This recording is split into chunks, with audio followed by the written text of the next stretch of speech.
Selamat malam, salam sejahtera. Aku yakin ramai antara Anda mengikuti cerita tentang Tengku Zafrul, menteri yang dilantik oleh Muhyiddin Yassin ketika era Muhyiddin Yassin menjadi Perdana Menteri beberapa tahun yang lepas. Dan aku pun yakin ramai orang yang bersorak gembira, terutamanya Barisan Nasional, apabila Tengku Zafrul dilantik sebagai bendahari UMNO Selangor. Satu perkara yang mungkin memeningkan kepala, membuatkan Muhyiddin Yassin, mungkin ada orang kata dengan aku, mereka kata mungkin Muhyiddin Yassin sekarang ini menyesal kerana melantik Tengku Zafrul sebagai Menteri Keuangan. Dan Tengku Zafrul pula, ada juga yang mengatakan bahawa Tengku Zafrul telah bertaling tadah, mengkhianati Muhyiddin Yassin dan juga seorang pembelot. Aku pun tak tahulah mana satu yang lebih tepat. Tengku Zafrul ini, dia lupa daratan ke, dia pembelot ke, dia pengkhianat ke atau sebagainya. Aku pun tak tahu mana satu yang tepat. Kerana yang pasti yang melantik beliau sebagai Menteri Keuangan dahulu adalah Muhyiddin Yassin.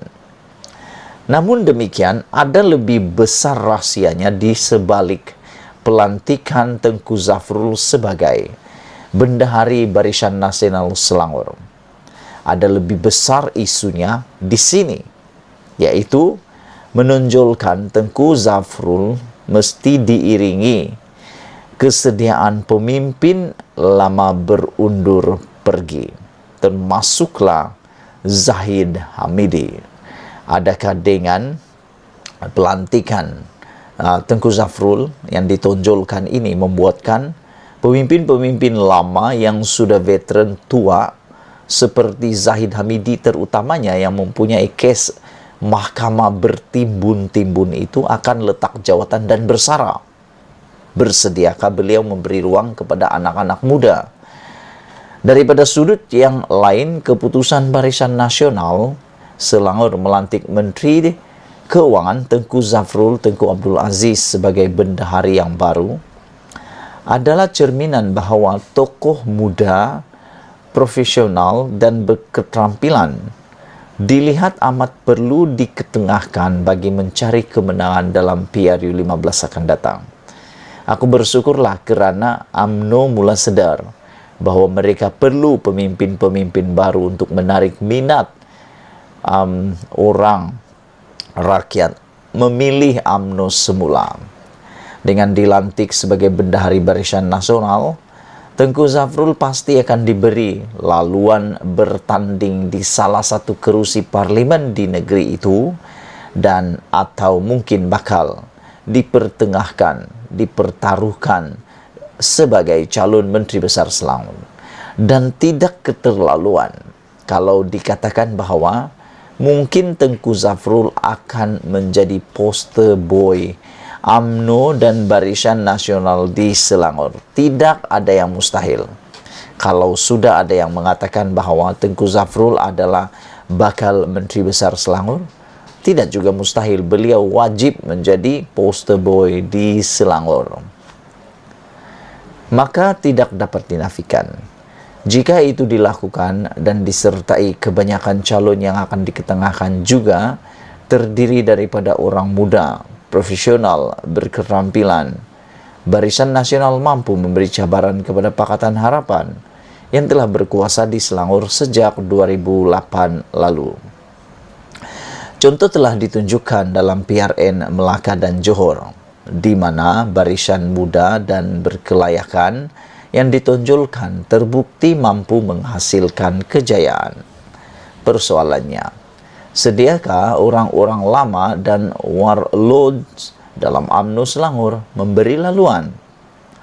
Atau mereka mau terus bersaing dan turut menjadi calon? Di samping itu, jika UMNO dan Barisan Nasional benar-benar ikhlas dan serius inginkan kemenangan, selain melalui Tengku Zafrul yang telah diketengahkan di Selangor, perkara yang sama juga mesti dipraktikkan di peringkat pusat. Sebagaimana di Selangor, Melalui penonjolan Tengku Zafrul sebagai pembawa aura baru, tokoh-tokoh muda hendaklah juga ditonjolkan di peringkat parlimen bagi menggantikan watak-watak lama yang sebahagiannya adalah umpama tumor kepada parti. Kalau perkara itu dapat dilakukan, UMNO dengan sendirinya berjaya menghantar mesej yang jelas dan mudah difahami kepada rakyat bahwa mereka adalah parti yang sedia berubah mengikut kehendak semasa dengan menukar pemimpin generasi lampin yang membebankan kepada generasi pempes yang berketerampilan.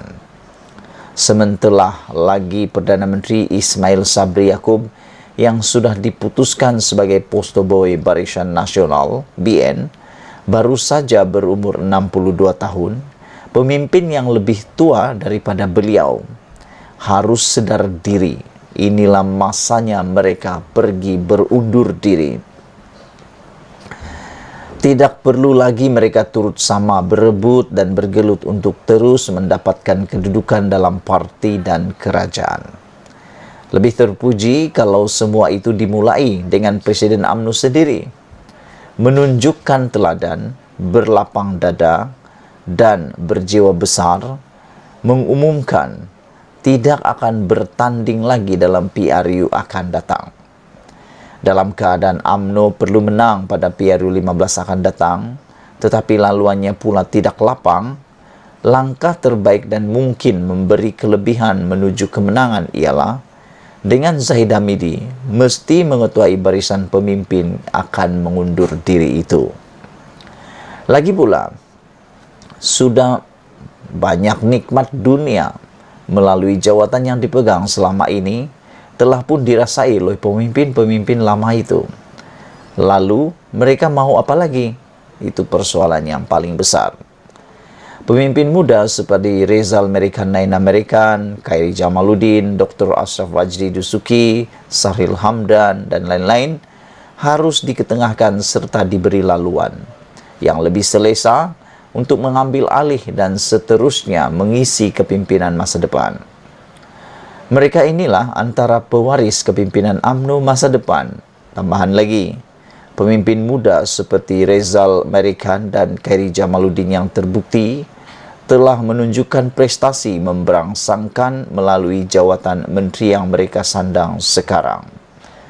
Tanpa kesediaan pemimpin lama berundur dan memberi laluan lebih selesa kepada pemimpin muda berwibawa, berkelulusan dan berketerampilan mengambil alih kepimpinan, UMNO bukan saja gagal menampilkan wajah segar yang boleh memikat hati pengundi, lebih teruk lagi atau lebih buruk lagi akan menimbulkan tanggapan umum bahwa pelantikan Tengku Zafrul sebagai Bendahari Selangor tidak lebih hanya sekadar retorik semata-mata.